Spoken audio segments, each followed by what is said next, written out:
Giveaway, you say? Oh, yeah. Figure Fight Club is the official giveaway channel of Action Figure YouTube. Thank you, members, for the love you bring, for every shared story and the joy you sing. To our sponsors, your support's the key. Together we build this legacy. Collectors unite in this fight we thrive. Figure Fight Club, our passions alive. Yeah. Unboxings and battles, the thrill of every find. Trading tales and treasures.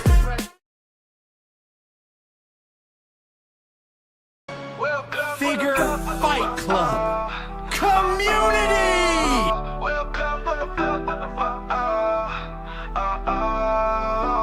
Welcome to Figure Fight Club. Flash in the night. Join the Figure Fight Club, where legends ignite. Decepticast, the battle's on. Action figures, heroes drawn. Transform and roll out, let's take a stand. In the ring of toys, we'll make our stand. From Megatron to Starscream, they're ready to fight. With every twist and turn, they light up the night. Collectors gather round, it's a sight to behold. With stories of valor and legends retold. Decepticast, the battle's on. Action figures, heroes jam. Transform and roll out, let's take a stand. In the ring of toys, they'll make our stand. So grab your figures, let's make some noise. In the arena of action, we're all just toys. With every epic showdown, we'll cheer and we'll shout. In the Decepticast, there's no room for doubt. Decepticast, the battle's on. Action figures, heroes drawn. Transforming all out, let's take a stand. Well, behold, welcome to episode 40 of Decepticast. Thank you for joining us. This is me, Talib1980 Collects. Oh, Anna had to dip out. I think she couldn't hear me. Oh, she's back. Everybody, welcome to the show. My co-host, Anna. Good evening. Welcome. What was Unicron just so intimidating you had to dip out? Well, Unicron's mouth was moving, but nothing was coming out, which at first I thought was intentional until I saw the motion of your body behind him and thought, wait a second, there's some voice acting going on. I'm sorry, was that puppetry that I just revealed? The mechanism behind the machine? It's not like quite like a hand up of puppets behind, but it's about the best I can do. You're trying to have a hand up the puppets behind. Yep. If they made a hand puppet Unicron where we could stick our hand up his behind, we'd all buy it. That Either mode. That is definitely what the Chaos Bringer was not accepting or expecting. You'd be surprised if they HasLabbed a Unicron hand puppet. It would get backed in minutes. Probably because a lot of people can't afford the $2,000 that the current Unicron is going for. Yeah, the store I am consigning at just stocked one. Just stocked a Unicron, mint in box and sealed. Yeah. Over $2,000, but you can have one if you want it. If you live in my area, you might as well go grab it, right? I mean, it's crazy how much that's went up. Well, I mean, because it retailed between $500-$600. Now it's anywhere from $1,800 to $2,000, depending on who your seller is. They created with that HasLab Unicron what we all thought they were creating. They created a high-end commodity that has, passed hands and become this like epic, legendary. Gosh, I'm sure a lot of people call it a Grell. It's not a Grell because it's unattainable. It's a Grell because it's unaffordable. Right. But I do think that they did what we thought they were doing and then never did it again. Because they went to doing what their original intent was, which was just to sell things they didn't think they could sell on the shelves. Well, a couple of the reasons why I think that Unicron's price has stayed the way it has. One, they revealed it after TFCon. So a bunch of people spent money that weekend. it was releasing the same time MP44 was releasing, and you had a lot of people that were dedicated to Masterpiece Takara stuff at that time, and that was a $500 bill, depending on where you bought that Optimus. Between that and then SDCC, it's times where people spend a lot of money, and the Unicron just was at a bad spot for some people, and now you have a lot that don't own it. It was, yeah. Money was a little tight for me. That's why I didn't get it. And not to mention all the struggles it had where they extended it a month. Now, I don't know if I would have gotten it. Or actually, let me say this differently. I don't know if I would have gotten it if I would have kept it. Right. Did you ever even open yours? Yeah, I had mine displayed for over a Okay. year or two. I didn't know if you ever opened it. I knew you had it, and I knew you got rid of it, but... Yeah, and like Zaldar just mentioned in the chat, Cell is better anyways. At the price point that Cell cost and how much I got back, I mean, yeah, Cell is the better value because you're never going to get it. You're never going to get a Unicron that scales, even if it was the size, of that Metroplex. I agree with you on that last point you just made. Unicron that scales is impossible, right? He is bigger than a planet, so therefore, no matter what scale you're played at, yeah. He's too big. You're not going to be able to make a toy of that. However, I do not know if I would call Cell better because I have heard that Cell is a very painful thing to transform to the point that owning it isn't as fun as you want it to be, right? Like Unicron from HasLab, I have heard is not exactly pleasurable to transform in the first place. Right. Like it is a lot of work. It is clear, and it's a Hasbro transformation, so it's made in a way that it can be done, but it's a lot of work because of its massive size. Yeah. But the Cell transformation I've heard is just like, third party at its worst, which with its Unicron is something that you actually like both modes of, because we do want to see the ball that eats planets, and we do want to see the big scary man with the monster beard. I guess I don't know. I guess one of the things is, will you accept that pain for how clean it is, as opposed to the Hasbro that has flaps and panels on its legs and back? I think personally, were I to have twice as much money as I do right now, I would probably just buy Cell for just robot mode. I would probably not really transform it. I don't know if I'd ever transform it, honestly, just because I've heard it's that painful. And I would probably just buy it to have it as a robot mode Unicron, because there isn't another option for that. If someone was to make, some company like Blockies or Aldley or any of those companies that are making good non-transforming stuff, Yellow Park, whatever, made a Unicron that was as big as the HasLab or as big as Cell and sold it, I bet there'd be a major market for that. I mean, this head scale, if they build a body for it, it's going to be close to the size of the HasLab, because this head is about the same size as the HasLab's head. That I would be in for my first truly massive model kit to be Unicron. I'd be up for that. No. I'm keeping the head just in case. I still haven't built it. I don't have an interest in building it, but if it ever does get a body, I'll do it. Yeah. Well, I mean, we kind of got started, but I wanted to say before we got started, I'd like to say hello to everybody that has joined us in the chat. First off, Zaldron, thanks for hopping in. Video Powered Gaming. Stew for Lunch. Quentin, 5075. Zakanen. Who else do we got? Peak OB1 and Candyman 5000. So thanks for hopping in. Anna, do you have anything to show off this week? I had told you that I didn't. And then I thought about it. I was like, wait, I do. So, I mean, I always have something to show off, because I will always show off old stuff if I don't have anything new. But I do have something I didn't show off that I got a couple weeks ago, something like that. I think it's a week or two. I should not remember. But I did finally obtain because I'm on a quest. Okay, I'm on a quest because there's a certain character that I really like the design of. The characterization is meh, but I've always really liked his design, and I'm never happy with any of the toys. And this has a long Mhm. history with me because I had the original G1 toy, went through great efforts to get it, and destroyed it very quickly because I had child hands and he was fragile. And it's Sunstreaker, right? I've always really liked Sunstreaker's design.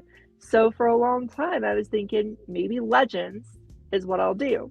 So I was at a toy store. I just happened to see the Iron Factory Samurai Sunstreaker for sale in person on a weekend where I had made some money selling toys online, and just, moment of weakness, went ahead and grabbed them.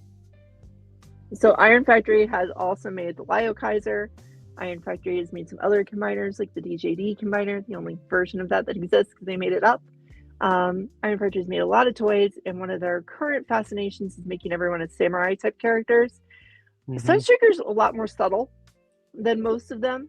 Like, he doesn't really have a whole lot of samurai trappings. He's got the little bit of insignia on his waist and the little bit on his shoulders might kind of indicate some samurai-ness, and the fact that he has his nice big folding kind of naginata. I'm not sure exactly what kind of weapon this is supposed to be, but he has a fancy samurai weapon, and he has his old-timey handgun as well. Oh yeah, almost like a flintlock. Yeah. Kind of enjoyable type of theme. It's a fun little figure, right? Like, it strikes some good poses. It looks very good on a shelf. It's a very nice looking little figure.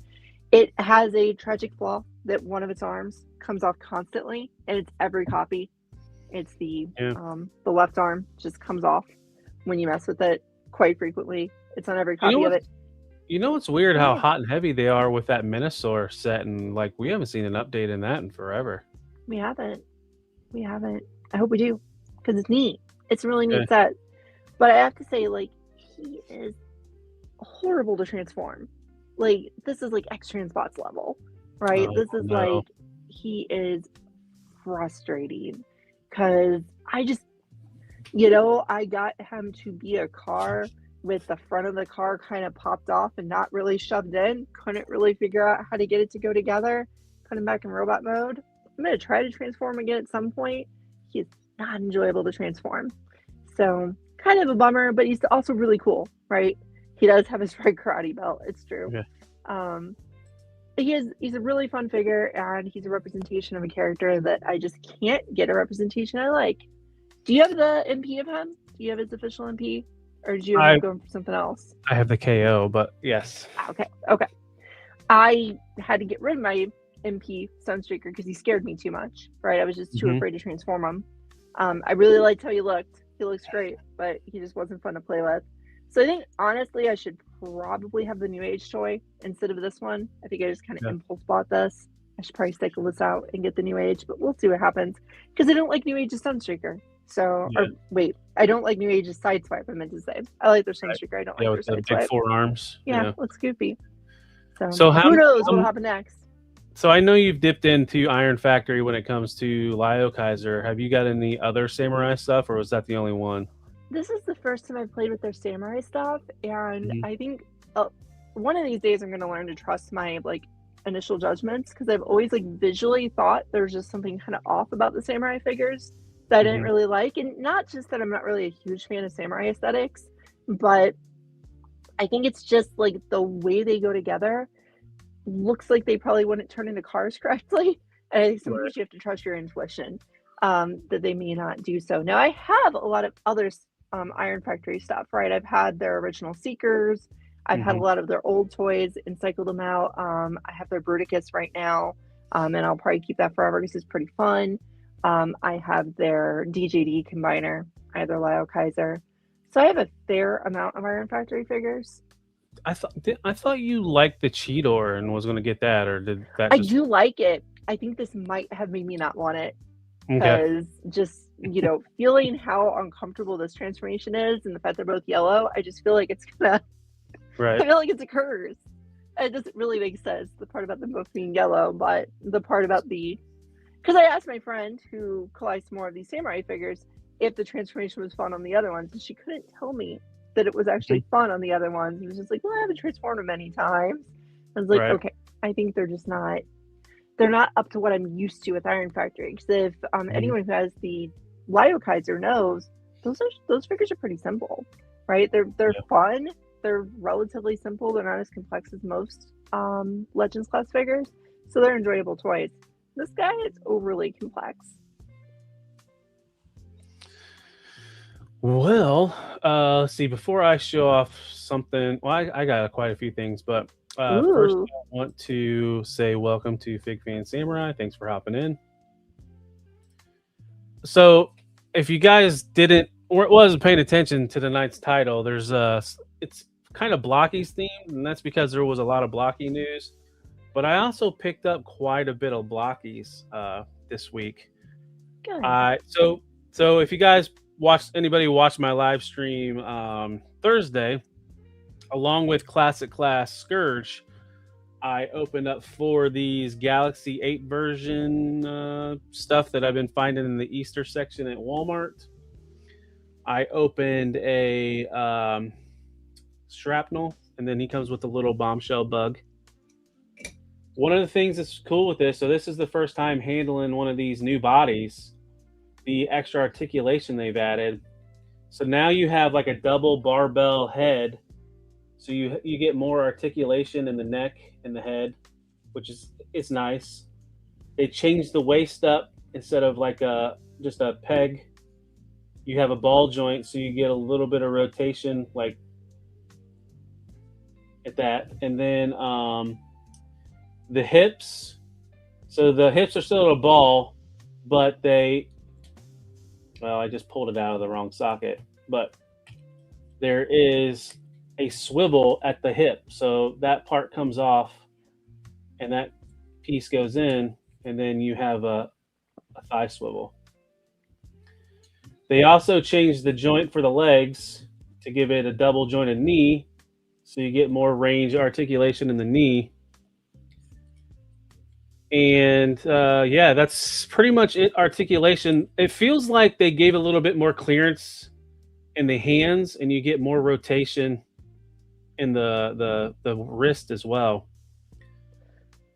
I think it all results in them having a more typical form factor. They don't really feel like they've been getting less and less super deformed as they've gone on, and these are even less SD. Like they're really just kind of typical form factor at this point. And they're not really bad at price point wise. You can get these for $5 a piece. They're in like the middle aisle area, like almost where you'd see a kiosk at a mall, where a lot of your stocking stuffers are for like Christmas time. But then I also pulled the Chase variant of Optimus Prime, where he comes with his little shard that Megatron stabs him with. So this is half alive, half dead Optimus Prime. And then he also comes with a separate chest piece without the battle damage. So that was kind of fun pulling this during the live stream. Same new body type. And then so I had 4 of them, right? First one I pulled was this Unicron head. Perfect. So he's just a head, like in his stand. It's just a ball joint, plugs in. The mouth opens. You can take his face off. It's kind of a pain in the ass because it's layered, but it's really weird. Like he has like ball joints where like he has actual eyeballs that you can like rotate around, but then there's lenses on his faceplate. So I think you might be able to take the lens off if you want to, but there's not a broken one to like do that movie effect. And then he came with the little Autobot shuttle that they tried to escape in, or the same shuttle that the Decepticons boarded and murdered all of our G1 Season 1 Autobots. But I also picked up 8 more boxes of these. I am definitely going with the gamble. And like I said, I opened up 4 of these on my live stream last week. I got a duplicate, so I Nice. I got a shrapnel twice. I gave that to my kid. He put it together last weekend. But I got 8 more of these, so probably this Thursday, I think we're going to do a classic class Megatron. I have that, and then 4 of these. But also at Walmart, For $15, we had Transformers 1 Classic Class Shockwave and Classic Class Soundwave. So we got the waves. They also had Marvel stuff. I picked up one of those because I want to try one of those. Nice. So these will be stuff that I'll be building on live streams. So much for, backing off on blockies, but when I find this stuff at a good price, because like most of these retail for like $20, $25, depending on where you find them, I'm not going to pass it up. Yeah, the new ones are at least $20. Something we might see later on. Yeah, looks like they're going to be even more. But yeah, that was a lot of my pickups. What size is the class? So the classic class, they're about between 4 and 5 inches, depending on which year. Like the early stuff scaled really close with these Galaxy stuff, and then as they progress, the Transformers 1 stuff has gotten taller. Yep. I don't know about these most recent ones. They look a little bit more detailed. They look like they have more of an endoskeleton, sort of like Flame Toys or Gundam Bandai stuff. They seem to, yeah. So Shockwave's $14 on Amazon. So Amazon's pretty much in line with Walmart pricing. I wonder if they reduced it to kind of like price match Walmart. Well, do you have anything else to show off, Anna? Yeah, I was actually going to I was going to continue with my Sunstreaker story, but then you wanted to share, so you shared. Oh, I'm sorry. I thought you were done. I'm just going to say that, like, I think still my favorite Sunstreaker is the old Universe Classics type of guy here. I really think this is still the Sunstreaker I prefer on my shelf. Mine has been incomplete forever. He has not had his engine doohickey for a very long time. What year is that? Classics? Gosh, 2007, 2008, somewhere in there. Oh, okay. He's not 2006. He wasn't in the first set, but he's in I think he was in the Universe set. Whatever year that was. But yeah, he's a very old figure, but I honestly think he's kind of the best Sunstreaker. I hate the new Sunstreaker. I think his proportions look totally off. He looks all... and I don't think Sunstreaker's like that. So... Yeah, that's Zaldron said 2008, so that Sunstreaker could be tried as an adult. Yeah, he's getting up there. He'll be 20 sooner than I like. Right. But he's held up pretty well over the years. I actually like this mold a lot still. I think it's a really good mold. It's not the most accurate Sunstreaker, but it's probably about as accurate as the new one is, given how, bulky his proportions are, and that's just not how Sunstreaker ever really looks. So not really a big fan of it. But I was also going to show something completely random too, because I say I'll do that. Okay. And there's actually a theme to this, because Shozi currently has this up for order again, and I thought like it would be kind of cool to show off. So we're gonna look at the Pengu Toys Omega Supreme, and this toy is actually pretty cool. Like, it came out of nowhere one day, as everybody was trying to decide, should I be buying the New Age one? Should I not buy the New Age one? Should I try to see what else there is? And then suddenly this, $40, $50 Pengu Toys figure came out, and people started getting a hold of it. And it is a really nice looking Omega. Wasn't there thoughts that was a scaled down DX9? Mm-hmm. Yep, that was the explanation for what he is. I did, in fact, have Gabriel for a while, and I do think this looks a lot like him, like the DX9 figure. I think there's some reality to that, potentially. It's a pretty cool figure, though, and if anybody's thinking about picking it up, if they want a smaller scale Omega, I think it makes perfect sense. The only problem with it is that, Omega actually scales better with your toys if you have Legends as your collection, and then you use one of the Titan or MP size Omegas. That's actually better scaling than using one of these, because this actually makes him scale down to beyond Micromaster, right? I think, and DX9 is still too big. And DX9 has done some Legend scale stuff. It makes you wonder if that was one of their designers kind of just did it, and because Pengu, I've never heard of them do anything other than this. Never heard of him again. Never heard of him before. It's Yep. a really nice looking Omega though. Like he definitely looks good with your Magic Square and New Age stuff, Iron Factory, whatever Legends, or like I said, he probably scales better with Micro Masterclass. So if you have Galaxy Toys and Dr. Wu, he's so freaking cheap.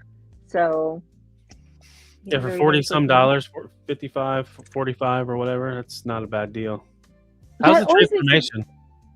The transformation's fine. Yeah, he comes apart like every other Omega. It's not really stressful or anything. He's actually a fully featured, nice little toy. I didn't really have any complaints about this guy, other than just like, it's just Omega. But I think he does a good job. So I thought I would share him for anybody who was on the fence and thinking, I need a Legends Omega. He would be happy to be your friend. He's affordable. Good little fella. With the amount of stuff DX9's been reissuing lately, I wish they would redo that Gabriel because I want one, but I don't want to pay what the price is now. Oh yeah, I sold mine too early. Yep. I sold mine in the middle of his ascendance. It's either that or Fans Toys, and Fans Toys I don't think looks as good as DX9. I think DX9's the cleaner looking Omega Supreme. No, I think it is too. I just kind of decided I didn't want an Omega that big. Right. Because it is huge. It's just a huge toy to have. And then Quentin had a question earlier. Does that Soundwave include cassettes? No, it does not have any cassettes. I think his front opens up, but it does not have any cassettes. Really? I mean, in Transformers 1, we only saw Laserbeak, right? Or do we even see any cassettes? I don't even remember. That movie was like 14 years ago now. Feels like it, right? It does. It does. It's so strange that a lot of these like second party companies are still really covering Transformers 1 because it feels like it's just kind of like a one-time movie happened, it's over, it's gone. Yeah. You know what they really need to start making toys of, all these third parties, Energon Universe. It needs toys. Yeah, the only thing we've really seen is they've done some Optimuses with Megatron's arms. That's about it. Yep. Super 7 has been claiming that some of their O-Range O stuff is comic. Oh, okay. Like one of the Cobra Commanders they said was comic. Well, do you have anything else to show off, or should we get into No, I got it out of my system. I showed something weird no one expected and some Sunstreakers. Well, as I alluded to, or if you haven't noticed, tonight's episode is called New Kits on the Blockies. So cute. Yeah. First off, we are starting with official toy news like we do every week, and that is brought to you by... The Transformers will return after these messages.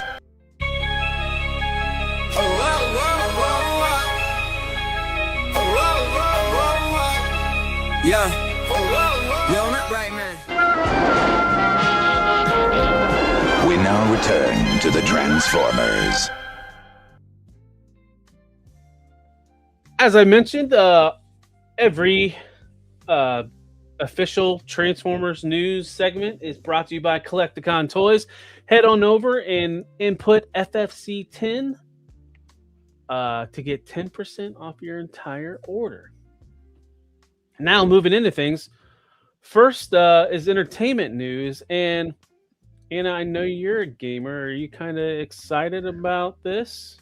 I actually really am. Because we do we turn Game Pass on and off in our household as new games come on, and it is nice to be able to put these on my computer and finally play Fall of Cybertron, because I played War for Cybertron. I never got to Fall. Yeah.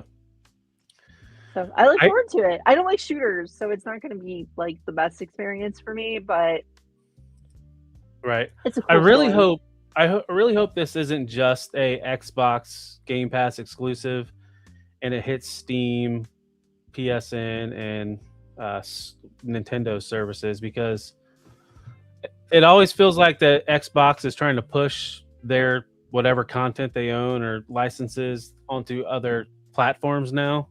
It almost feels like they're trying to get out of the console, even though they announced the new console. So hopefully it's just not going to be an exclusive, or maybe it'll be timed possibly, but hopefully we can get this on other systems. I just assumed they were going to be on PC Game Pass. I know they didn't specifically say they would or wouldn't. Yeah. I just assumed that, which I'm really hopeful for because that's the only way I have access to Game Pass. I haven't touched an Xbox in quite some time. Yeah, same. But next up, so there was some like leakage news, some things hitting port. First off, Noon, who's kind of becoming a reliable source in the TFW 2000 pages, their board pages, confirmed that an Armada Jetfire will be up for pre-order soon, along with the next Studio Series wave that includes a TF7 Scourge. So I guess we're getting a reissue of that Scourge, Voyager TF4 Optimus, Deluxe TF4 Bumblebee, a TF1 Soundwave, and then there's supposed to be a Beast Wars Predacon multi-pack. And that TF1 Thundercracker, Deluxe Thundercracker that we saw will be part of this wave as well. And then also, Jedi Jaybird, who is also known as Yakface on Twitter, mentioned that Transformers or TF movie 86 Studio Series, whatever, Starscream has hit the U.S. ports. And the rumor is that's going to be a Target exclusive. So typically Thundercracker and Skywarp was always our exclusives, and Starscream was the mainline release. Well, now they've twisted it with this new mini masterpiece mold. It's exciting. Thanks, Kaiju Daddy. Glad you could join. Let's see. Next up, now we saw a bunch of images of this Monstructor that went up for pre-order last week, but we didn't see the box images. And then here are the official box images, and we're getting tech specs on the back of the boxes again and the bios. That's really cool to see. Yeah. I haven't seen this on any other like Gen Select style stuff. So have you, Anna? Because No, this is new to do this again, which is really cool because we've all wanted it or a lot of us have wanted it for a long time. Yeah. You know, we want the cool box art back. We want the tech specs back. We want the tech specs to have a little more detail. I would like to see tech specs for all of them instead of just for the big unit, but that's okay. It's okay. We're making steps.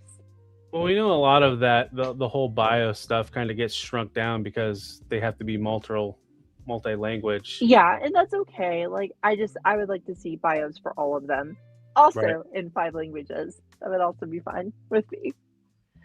Those, I just have to say again, like, those alt modes are so silly. Like, I know they are legitimate homages to the original toys, but gosh, they look so silly. Yep. Did you put a pre-order down for this? Reluctantly. I think this, so, you know, a bit of history. Basically, the price of this molds or these molds have gone up every time it's been released, right? Technically, the 6-core class Dinobots cost less than Dino King did, because Dino King was at $80, and then this cost $10 more than Dino King at $90. Now, when we went up from the Dinobots to Dino King, we could at least justify it because this came with more accessories.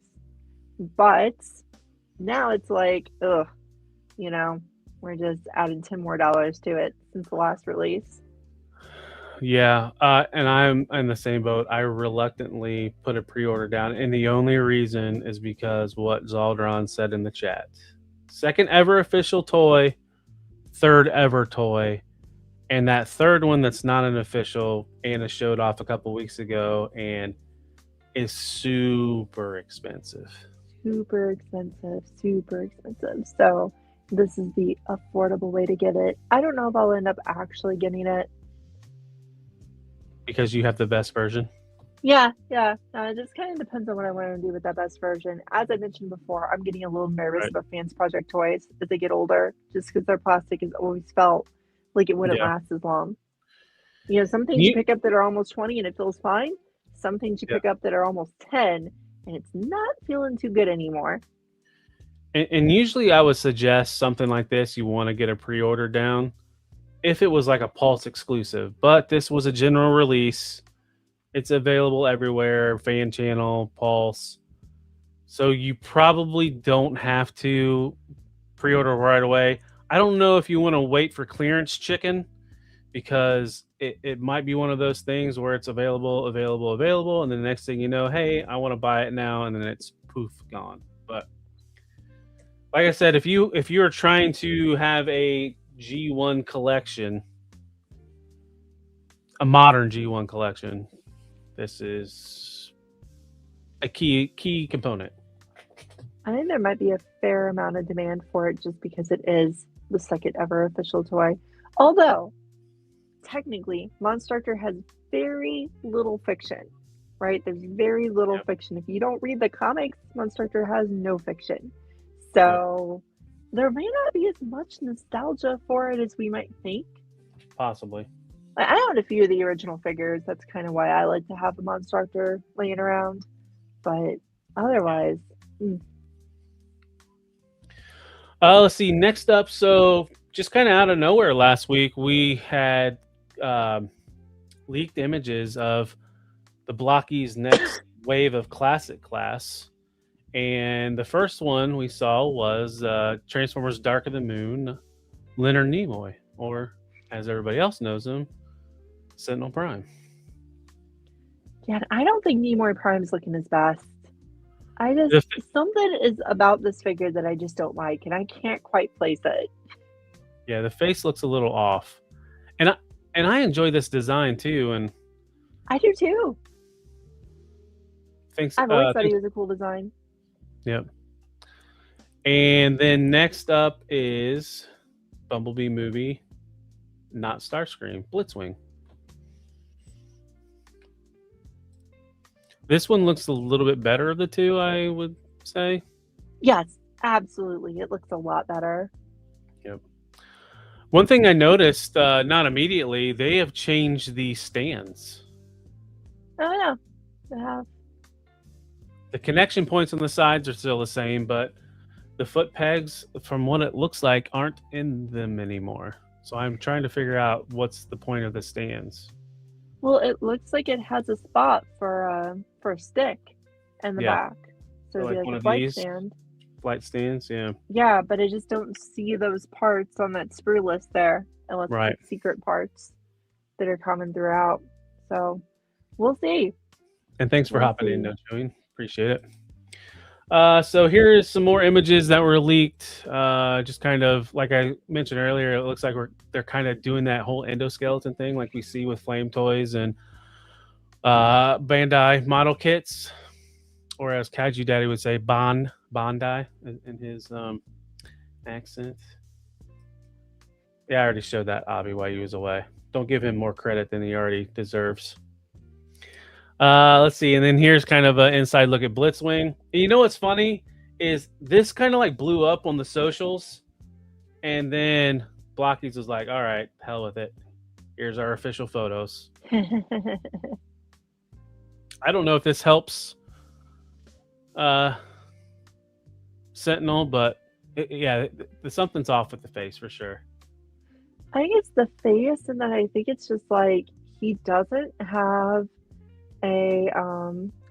enough color variation in him. There's just too much red. And when Blockies doesn't have a lot of color variation, it doesn't look as good. Yep. I agree with that statement. Let's see, and here is some images of Blitzwing.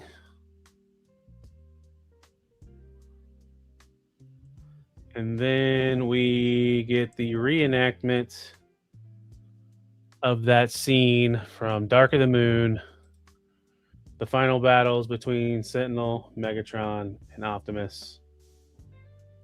And just before Optimus is about to die from Sentinel, he turns the tide and deletes him.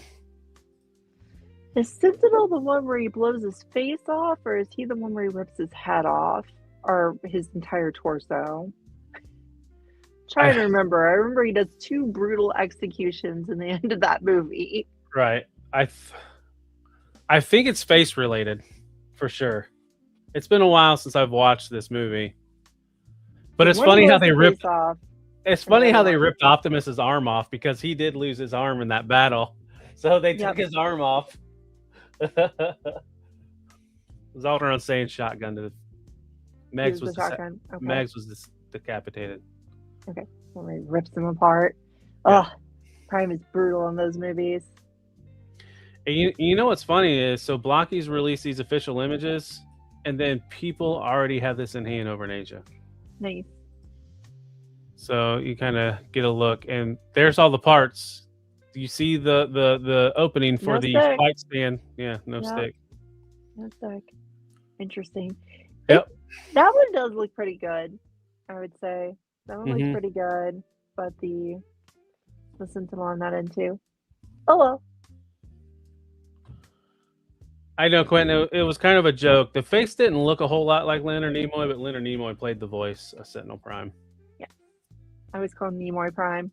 Yeah, it was kind of like if you knew what happened in who voiced Galvatron in '86 movie, and then you knew who voiced Sentinel Prime in this movie. It was almost foretold in the voice acting that Sentinel Prime was not who he seemed to be. Yes. You kind of knew what was going on. Yep. But that's not all with Blockies. I think probably one of the most exciting news from Blockies this week, we got a preview of our next Defender wave. What is this? We're on Defender 7 60. and 60. Yeah. And this Too is many. a preview of Beast Wars II, Lio Convoy, and Galvatron. Yeah, interesting to go this route. Mm-hmm. Because I thought we were just going to go straight Beast Wars. But Right. instead we went to Japanese Beast Wars sequels. Okay.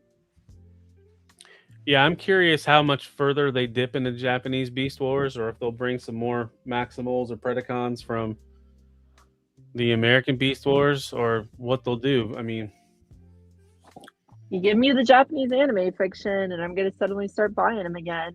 Because I said I was done with Defender. I want to be done with Blockies, honestly. Just kind of tired of it. and next up, so this is definitely keeping Zaldron and Blockies because he's a Beast Wars fan and also a Rodimus Prime / Hot Rod fan, and we're getting a Galaxy version tease of Rodimus Prime. Okay, that's all right. Is that a Shining figure? Is that what I'm seeing? This is a preview of the Shining wave? I mean, it looks like it, but it specifically says Galaxy version. Galaxy, right? I think it's just highlighting that he has the Matrix in his chest. Perchance. If you look at the parts breakdown, his chest plate Mm. covers up the Okay. Matrix. Nice.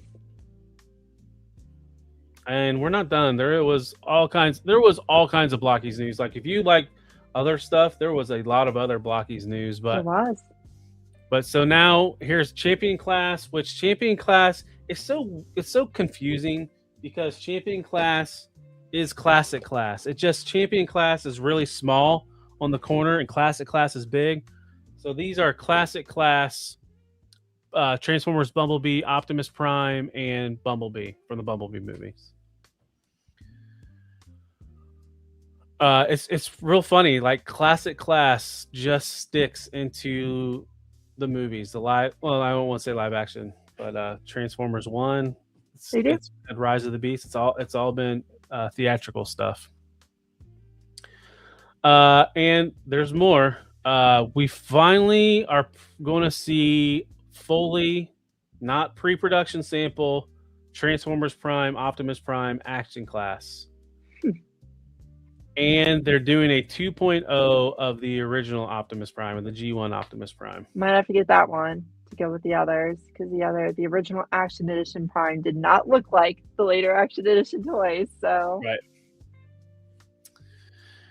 So yeah, a lot of stuff from Blockies, and I just got an alert from Takara. Oh no. MPG RC repaints coming soon. Breaking news. Are they going to do prototype RC? Will it be Prototype RC or will it be Paradron Medic? Yep. They haven't done either.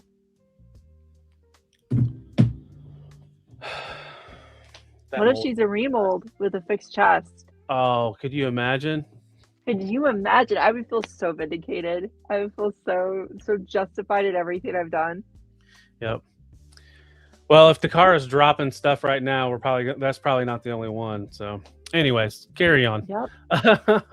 No, I'm done. I'm just gonna go watch Takara's feed now. Right. See you later. Next up, we get an update from Yolo Park. Now we've seen pre-production samples of these, like test models. Now, or we've seen people that have them like sales samples. Now we are getting.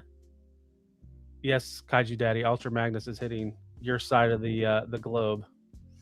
But now we're getting production images of Yolo Park's AMK, not Pro because it doesn't have diecast, Dinobot.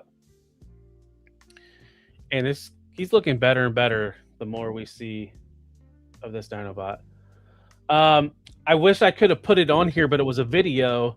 Yolo Park dropped a video today of his articulation. If you guys follow me on any of the socials, I posted it, I reposted it. Did I put it in the Discord too, Anna? I don't think so. Okay. I should have. I suck, I guess. But so here's some images of Dinobot, and then we got Optimus Primal as well. Yeah, those are two very nice looking figures. Very, very tempting to just be done with them PB Spores and move on to these figures. If I knew they were going to do them all, I might. Well, one of the things that's fun with Primal, so on that video for Dinobot, his tail thing is spring loaded and it can spin. It looks like you can wind it and then it spins. Primal has action features as well. His shoulder cannons flip up, and then his arm cannons can pop up. They're spring loaded. So there's some fun play features on these. That is cool. Yep. And so that is all for official news. So moving on to third-party stuff. Wow, DNA just can't let us be. There's just upgrades after upgrades. Yeah. I think I decided not to go in on the Jinrai, so not going to go in on this one either. Okay. It looks good. So what was this Nemesis Prime? Was this in one of the 4-packs, I think?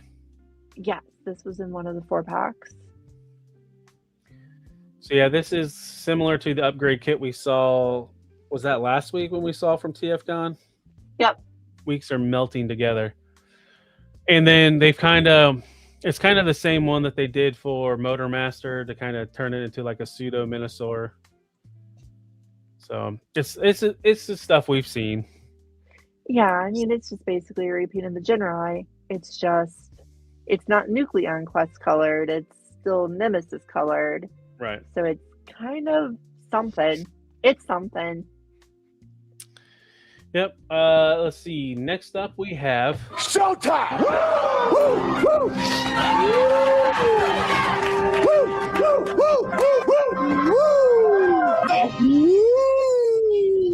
Dr. Woo! That's right, folks. We have more product reveals from Dr. Wu. Their version of a shattered glass sideswipe. And the guess was last night, because this is not the right colors, a shattered glass Venom? Sure. Because we got Venom, or it's Venom was the G1 name, but they had to name it Venom because, Hasbro does stuff with Marvel, and there's other Venoms out there. But the Deluxe Insecticon. Yeah, that's weird. It's weird that its colors are off. This almost looks like Ransack. Yeah. interesting. Sure, whatever. I like the fact that they named the Sideswipe Sideslup. I don't know why that makes you laugh. Yeah. Uh-oh. They're doing new Legend Series Minosaur. Ooh. So we're going to That's get a Minosaur repaint. interesting. Tara. They're going to spruce up Minosaur. Yep. And Minosaur has been very hard to complete for U.S. audiences for a long time now. So the option of buying an all-in-one from Takara is pretty tempting. So they're reproducing Motormaster again. Does that mean a reissue is down the way or a G2 variant is down the way? Oh, can we finally have the G2, please? I just want to complete that thing. So Anna, are you in on these? I know you're a fan of. I just don't know anymore. I don't know, because I have a lot of Dr. Wu figures, and a Dr. Wu collection starts out cheap, but then there's so much of it. You start to multiply every 2 figures times $30. You start to think oh God, how much money in Dr. Wu figures do I own? Right? Yeah. I think the only positive is they're slow to release stuff, but then when things do release, it's all at the same time.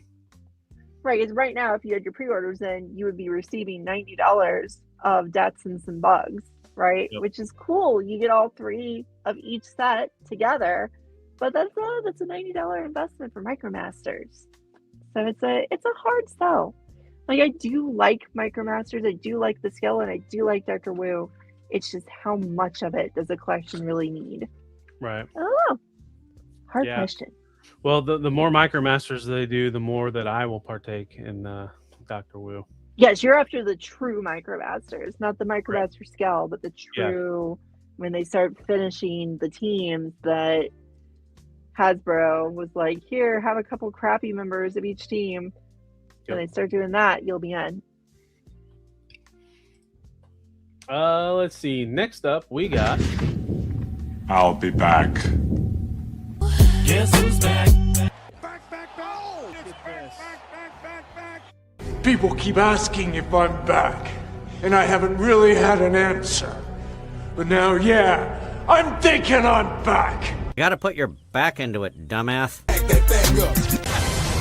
Hello, boys! I'm back!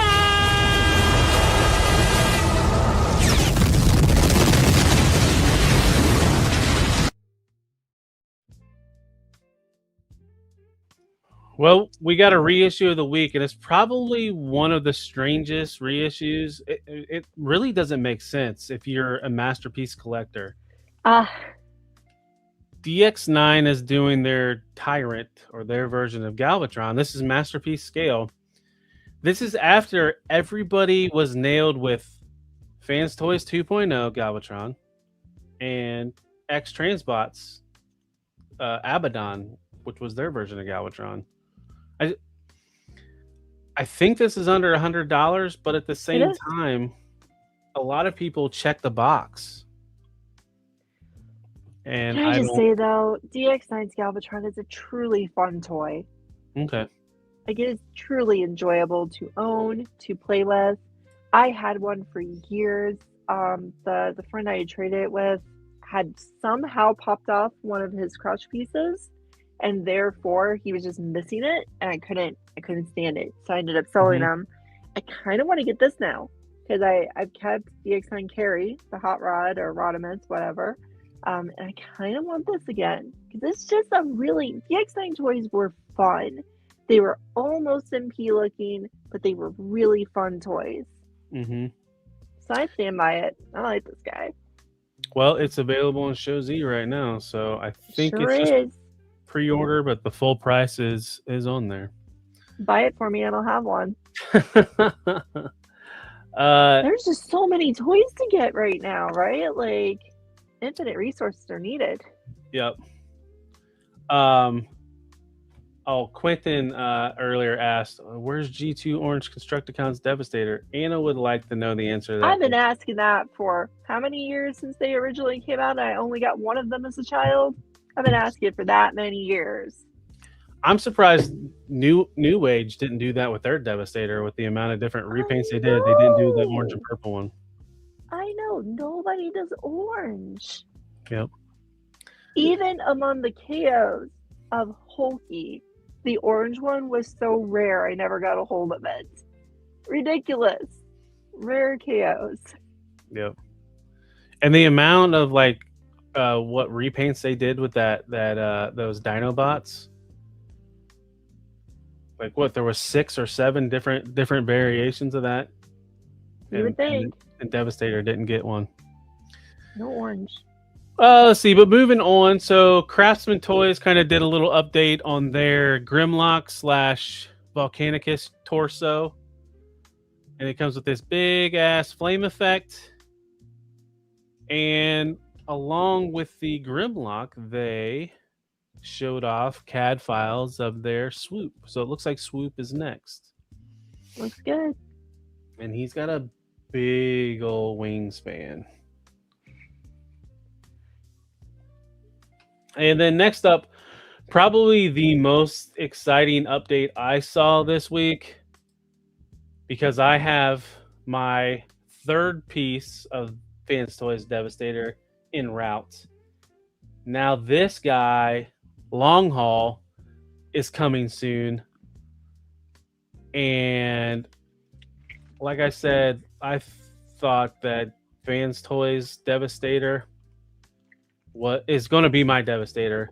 But once I saw more of these images, it's just reinforcing my decision, because this Devastator looks absolutely clean and gorgeous. And what I want, my mind's eye sees this as a animation accurate Devastator. And it's what we're getting. Like the backpack, like look at that.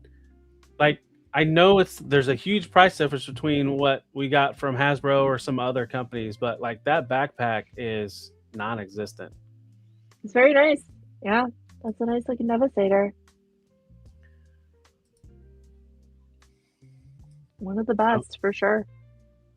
Yeah, I can't wait to get Hook in so I can just play with the different faces that they gave Devastator. To me, it looks like I might need help picking it up, though. The thing just looks heavy. Yeah, the individual bots are pretty heavy. There is a lot of die cast, especially in Scrapper, which makes sense. They put as much die cast as they put in a leg bot. 30-pound Devastator. Yep, you definitely have to put a back brace on before you start handling this guy. But that is all for the news. Wow, that news went so quick. Yeah, there wasn't a whole lot this week. You know, some of us need that some weeks because the financial pain of the news, especially with those Takara announcements, like those are potentially already, you showed 2 things there from Takara announcements. I potentially want both of those. So, yeah. Well, luckily the third one that just popped up was just Age of the Prime stuff that we've seen or already have pre-ordered for. Mark's safe. So before we get on to the comic books, let me address Trey's member for 12 months. He says, see, it happened. I got my second third-party figure, X-Transbots Canshaft, and Unique Toys Octane, and now Bingo Toys Computron is on order. God save my wallet. Well, welcome to the MP third-party rabbit hole. You might as well just pack up all that Hasbro stuff and start selling that to buy MP. That's what I did. You know, Trey, my friend is wrong. It's okay. I think what you should do is just try every third-party maker. That's what I did. I tried them all. I got one figure from each different company. I gave them all a shot to see what I actually enjoyed. And that was a lot of fun because I had to try a lot of different people. Got to put eye gear and X-Transbots and a lot of other companies I'll never touch again. So, good times. Well, I have multiple manufacturers. I have Fans Hobbies. I have Fans Toy. It's just they're all the same scale. Yep, just have fun with it. Get some legends. Go crazy. Let me go. I think the only really big one that I haven't purchased anything from is MMC. You're just letting yourself down. They make some really fun stuff. Well, let's see. Let's move on to the comic book. So this week Let's do it. we are covering issue number 4 of Duke and number 3 of Cobra Commander. I'm gonna need you to keep me honest because I got tired of the fact they don't put delineations in this, and I just read the rest of it because it was too annoying to try to figure out where the issues ended. I was like, screw it, I can't tell. I'm just gonna read. I finished Cobra Commander. I finished Duke. I feel so much better because now I can't misjudge what the end page is because the book is dead. Well, I will have to say the way Cobra Commander ended, it was like, oh, are we still going, or because it didn't even say to be continued on the single copy. Nice. So Image, I think Image can do better with their collected volumes. I think they really need to up their game on these collected volumes, page numbers, and actually putting when issues end. We just think they're so much better as a historical document in addition to just being a fancy book. right. Yeah, I agree. It makes it like with doing content like this a little bit difficult as well. It does. So we left off.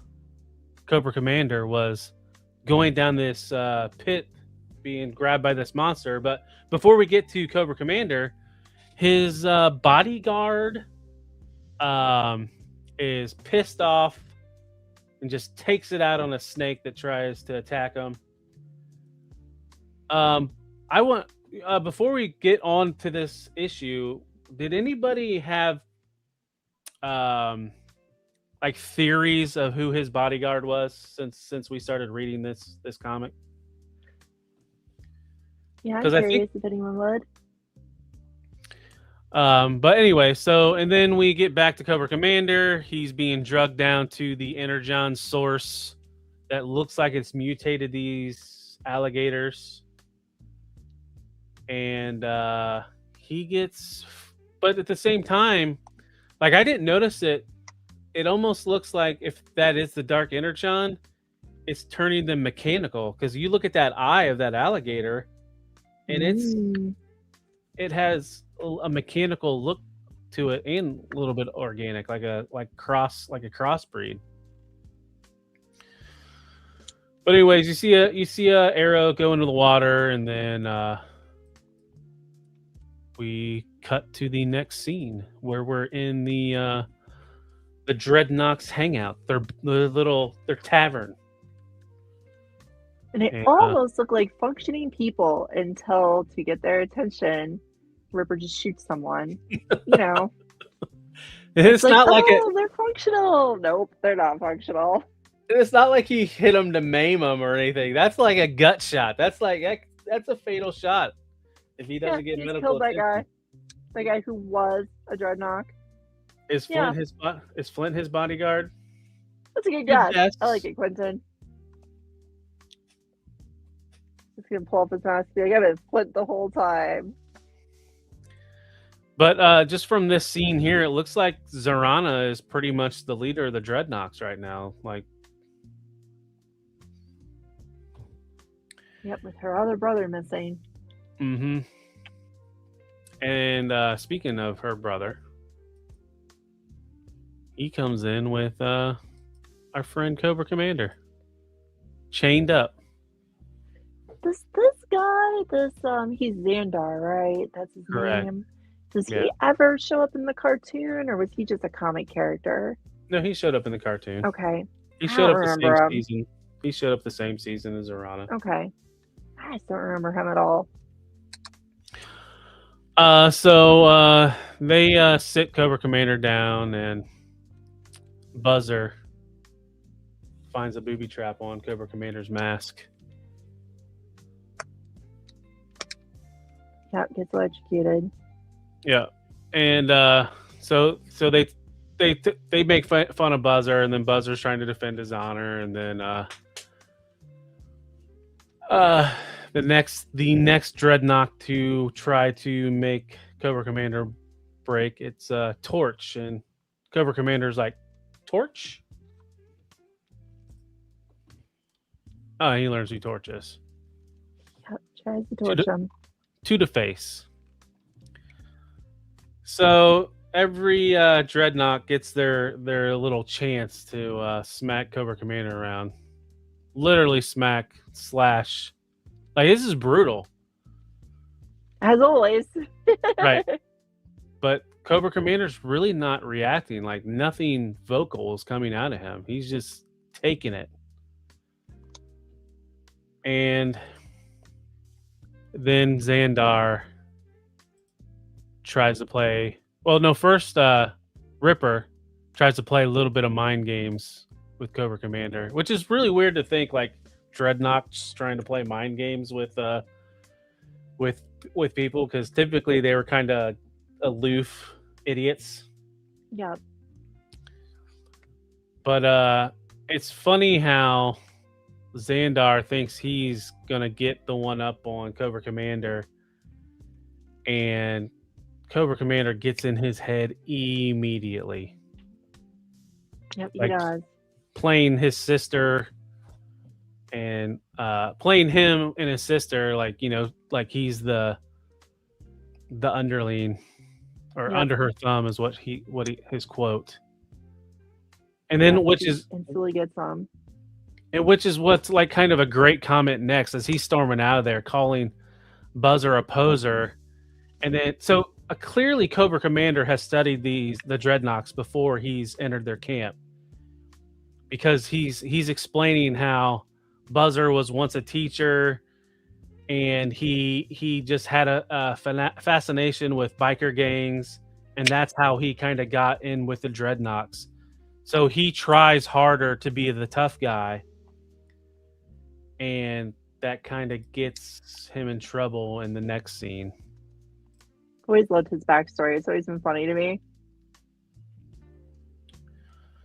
So Zarana and Xandar come back in there, and like they kind of realize that, like, Cobra Commander is playing them, and they're trying to, you know, get more information out of them. And then all of a sudden, Xandar, Ripper, and Buzzer are just in a knockout drag out fight, and then it kind of distracts everybody, and Cobra Commander so one of the things we found out through his bodyguard, he turned his sensor off, like his tracking beacon.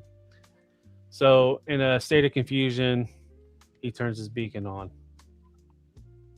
and all of a sudden they hear stuff going on outside. All the Dreadnoughts are outside of the bar, and Buzzer, in his great wisdom, goes up to the bodyguard and just nails him in the face with his chainsaw. Yeah, that didn't work out very well. So the bodyguard, you see a yellow eye, and that might be a telltale sign on who this guy is if you pay any attention to your toys or any lore.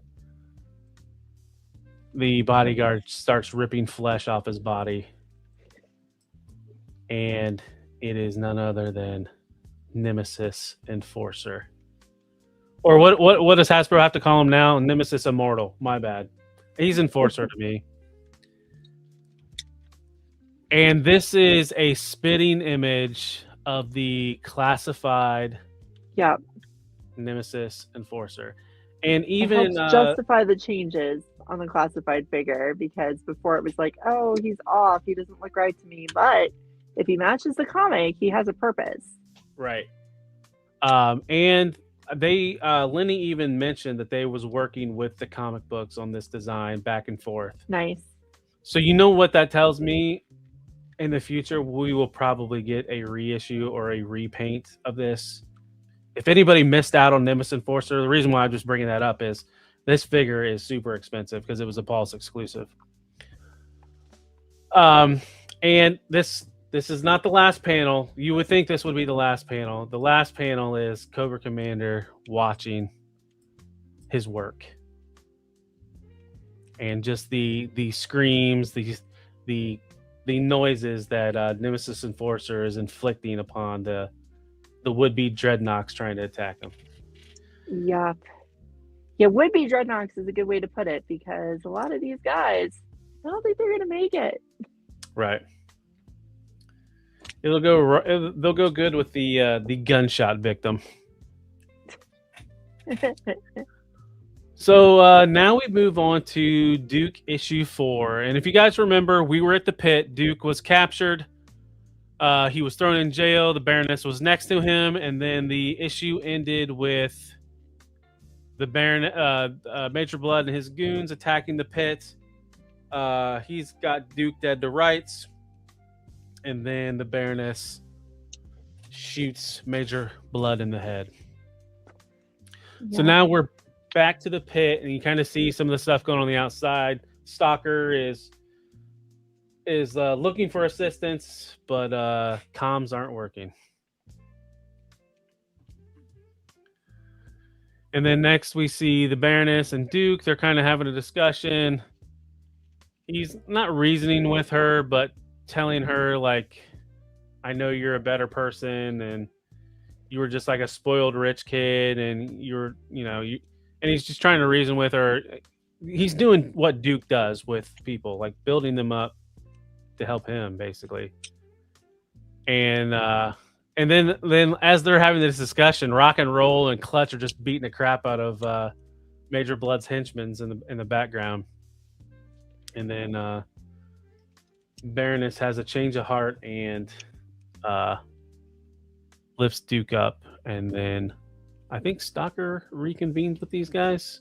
Yeah, Stalker comes down, and they realize they can't go up because the base is just getting attacked, and we get to see a lot of Joe vehicles.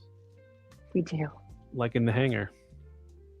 I do find it interesting that, as you mentioned, like Duke was kind of doing some psychological manipulation on the Baroness, like not evil manipulation, but more positive manipulation. I do like that they're drawing a parallel between him and Cobra Commander in that way, which has never really been done before, because Duke didn't get much personality at all in the original cartoon. He was just kind of like, he's the really strong good guy. And Cobra Commander got tons of personality, but nothing like Duke, right? Like they were never even similar. So it's kind of cool to see them doing a parallel good guy, bad guy. And it's funny how they were concurrent arcs too. So these were all going on at the same time. Yeah. It's almost like they're planning this stuff, Anna. Almost. Universe that has Energon in it. So Duke and Clutch come up with a plan to operate some of these vehicles. They don't have weapon systems, but they can be powered up and they run. So we return up top and we find out Major Blood is alive, but he is in some pain. He lost an eye. And now he wants eye for an eye against Baroness. But as he's shouting out orders, all of a sudden out of the ground comes an opening. And 3 vehicles we'll probably never see in the classified line just come out of this building. You got a Sky Striker, a Mobat, and an APC. And they just start running over these guys. Major Blood gets knocked out, gets ran over. And then through all the commotion, the Baroness escapes, pisses Stalker off. And then Clutch gives his goodbye to Duke, as Duke is going to use he don't have the beacon anymore that doctor gave him, but he knows where the beacon was heading, and he flies off. And go on some solo Duke adventures. Yep. So then we are back in one of Destro's lairs, and he's talking about what is it? They have all this equipment, but they don't have the means to power it. Like whatever they're using to power it, it just doesn't last long enough. So it's kind of hinting at why Destro is doing what he's doing, or the whole Energon. I mean, obviously that's what Energon's going to tie into, right? And then Mercer, the incredibly bulky Mercer, tells him that Major Blood screwed up as well. And then next up, we come back with Duke, and we see he's being tracked by Scrap Iron. So Scrap Iron, Destro told Scrap Iron to get on it. Scrap Iron fires his missiles, takes out the Sky Striker. Duke crashes, but when Scrap Iron investigates the plane, there's no organic matter found. Duke has already escaped his wreckage and has infiltrated Destro's base. And this is one of the coolest scenes because Duke is like he don't give a shit. Like he's letting everybody know he's here, and he's found what he's been looking for. Like it's reassuring himself. Like, I'm not crazy. This is the shit that I saw kill my partner. And I think this is a good image right here, but then it's not what killed his partner. It's something completely else. Something else. It's a battle android trooper. Destro has been building the bats. Yep, our first appearance of them. Yep. And that is how the Duke number 4 ends. So join us next week where we read Void Rivals number 8 and Cobra Commander number 4. Yep, getting very exciting. Yeah, it's kind of nice. Now we're kind of getting a mixture of everything. So looks like we're not going to be like get stagnant on some things. Because I think after this week, Transformers gets added back in too. Or maybe once we finish Duke, that's when Transformers gets put back in. But I think so. Something like that. Transformers comes back soon. Yep. Shogun Omega, thanks for hopping in. So with all the I like how you mentioned the parallels between the manipulation of both of these. What do you think's going on with Cobra Commander and just like him being able to handle all this torture and just not reacting to it? You think it's part of his injuries he sustained?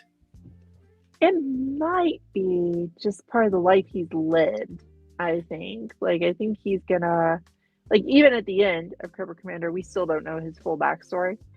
Yeah. We don't really know who he was before. So I think we're going to find out eventually that he's been through some stuff that's made him very cold to his own suffering. Right. I don't think we're going to get like robot reveals or anything boring like that. I think it's going to be much more psychological with him. Right. Yeah.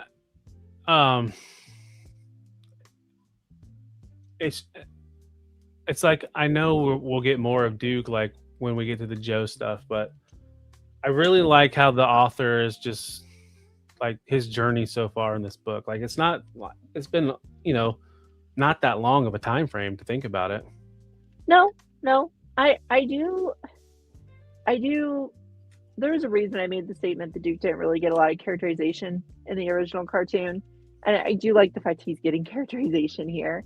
I know he got more characterization in the comics, which I never read, but it's nice to just see Duke have a personality here. Mm-hmm. And be fallible, because he was just this infallible good guy in the cartoon. And here he's just a guy who's kind of on the edge of cracking. Like everybody thinks he has cracked. He hasn't cracked yet, but he's on the edge.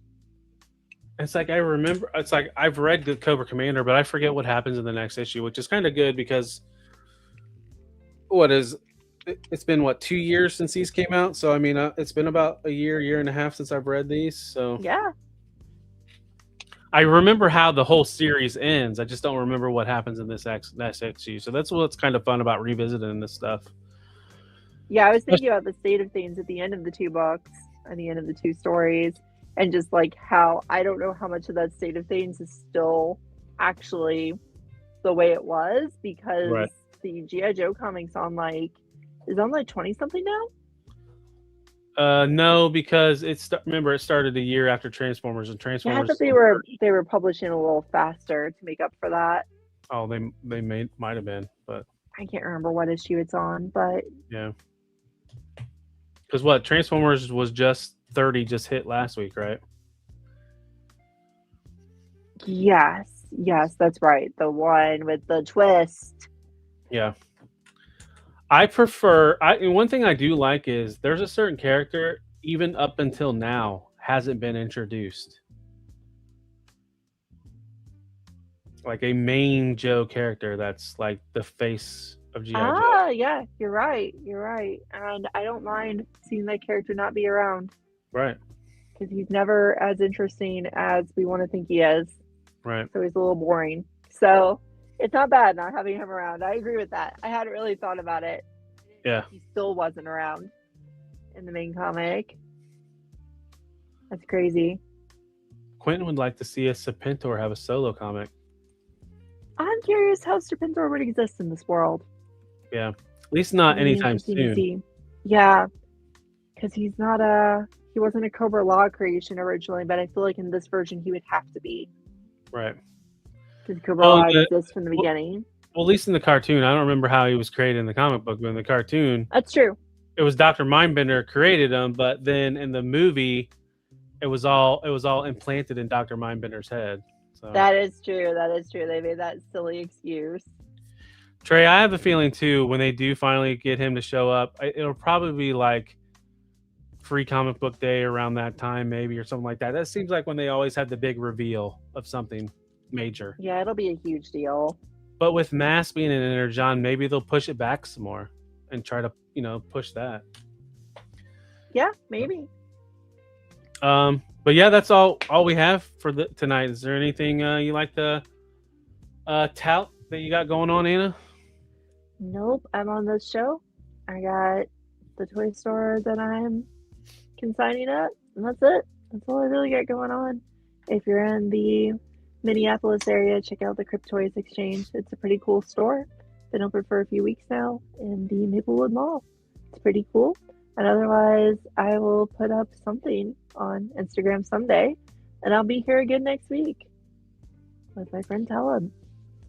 Well, you can find me everywhere on the interwebs. I do a lot of stuff. I'm on TikTok, Instagram, X, Facebook, YouTube, posting a lot of these news images you see. I'm posting those as I see them, and then those are usually like reels, shorts, or whatever you want to call them on the different platforms. Yeah, he was cloned from the 5 Earth's greatest rulers. Yeah.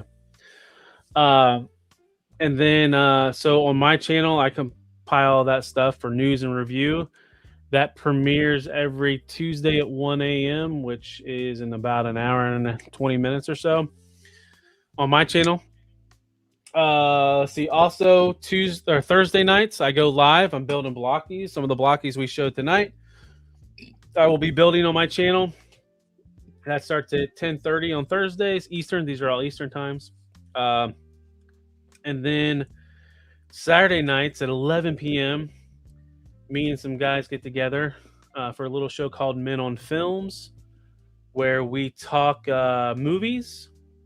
We are still kind of celebrating the NCAA basketball tournaments, and we are doing tournament shows. So this weekend is an action adventure tournament, and we will be joined by the Figure It Out boys, a little like takeover / crossover. Mm-hmm. So Zakanan and Mikey, JMK Custom Works, will be on the show Saturday night, and that's at 11 p.m. Then also, you are on the Figure Fight Club channel, and you are watching Decepticast. This is we're on episode 40, and going just as strong as we were day one. Yep. And that's at 10:15 every Monday. Tomorrow night's open mic night. It starts at 8 p.m. And we'll put the link in the chat. Anybody that wants to click on that link and join us, you're more than welcome to. And then Before we talk about Friday night, Wednesday night, I am on 3POA as a Transformers correspondent. I get thrown in with some Transformers news. So if you haven't, head over to 3POA Wednesday night. That's at 9 p.m. for Midweek Mayhem. Last but not least, Friday nights on Figure Fight Club is Plastic Journey. And that's a 9 p.m. show where we interview toy YouTubers, content creators, toy photographers, toy creators. Sometimes we sprinkle in some cosplay, some customizers. And that's Fridays at 9 p.m. And I think Avi might have a video to show for this week's guest. We're collecting action figures in a world that don't make sense. We all share the addiction, we are not so innocent. From the finals to the shelves, we all share the same quest to collect them all, not go broke and do our very best.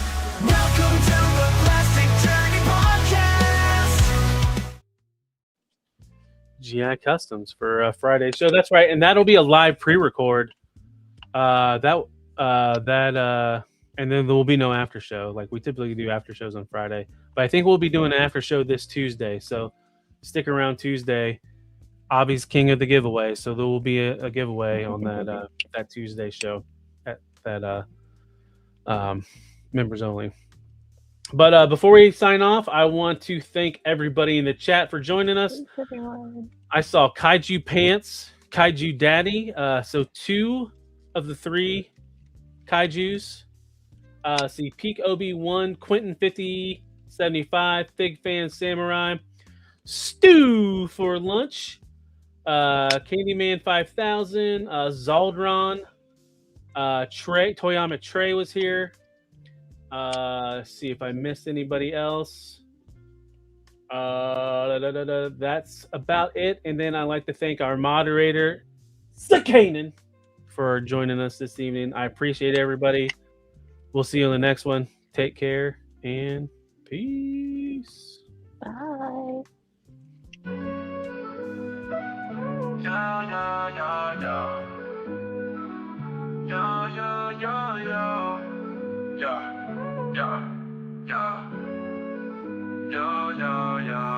As we wrap up tonight's fun, the figures in talk, so we've just begun.